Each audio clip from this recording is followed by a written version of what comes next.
Salut tout le monde, j'espère que vous allez bien, bienvenue sur cette nouvelle review d'actualité autour de l'IA. Aujourd'hui on va reviewer ensemble les nouveautés IA les plus importantes de ces derniers jours et on est ok au niveau de l'introduction. N'hésitez pas à vous abonner si vous souhaitez plus de reviews d'actualité autour de l'IA et on est parti pour la première news. Les applications IA s'invitent déjà sur le Vision Pro d'Apple, c'est une application de deepfake temps réel, vous pouvez changer le visage des personnes autour de vous. Donc c'est une vidéo qui a été énormément reprise depuis 48 heures, la démo est assez impressionnante mais c'est un simple concept, absolument pas une réelle application pour le moment et c'était à la base designé pour les Meta Ray-Ban, on le voit à la fin de la vidéo. En tout cas, les applications IA vont s'inviter sans aucun doute à une très grande vitesse sur le Vision Pro. Je vous en parle sur la chaîne depuis plusieurs mois. L'AR, l'augmented reality, la réalité augmentée en français, couplée à de l'IA, c'est un combo très intéressant. Et n'hésitez pas à me laisser un commentaire si vous souhaitez une review d'actualité spéciale Vision Pro. Il y a des dizaines de projets, de concepts ou encore d'applications très intéressantes à review. Prochaine news, Google Gemini Pro débarque sur Google Bard en France. Gemini Pro, c'est à peu près le même niveau que GPT-4. Google Bard intègre désormais un bouton G qui a pour objectif de vérifier les informations données par Bard,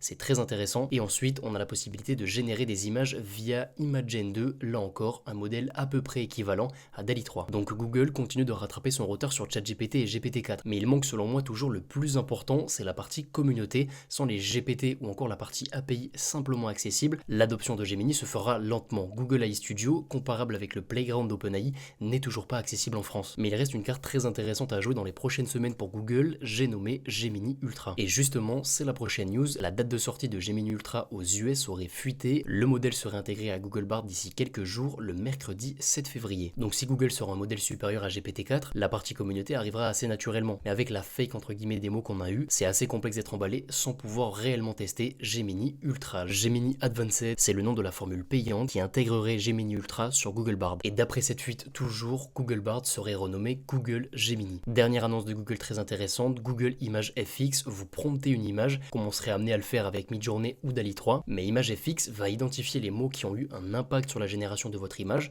par exemple image abstraite, image réaliste, etc.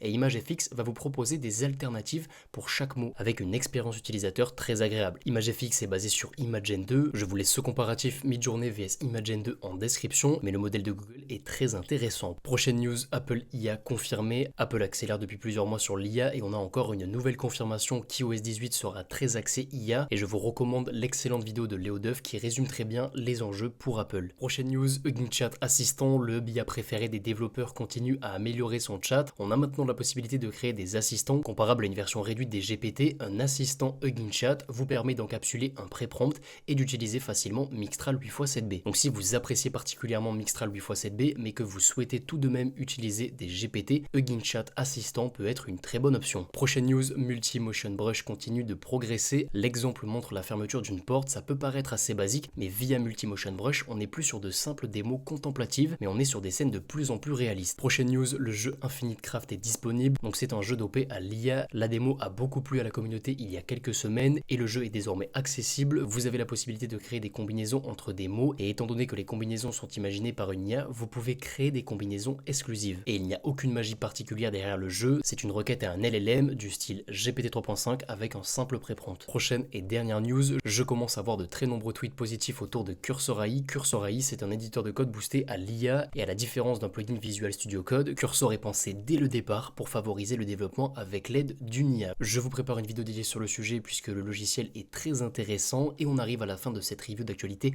autour de l'IA. J'espère qu'elle vous aura plu. Si c'est le cas, n'hésitez pas à vous abonner. Si vous avez la moindre question, n'hésitez pas à venir sur le Discord de la chaîne. Je vous dis à très bientôt. Ciao ciao.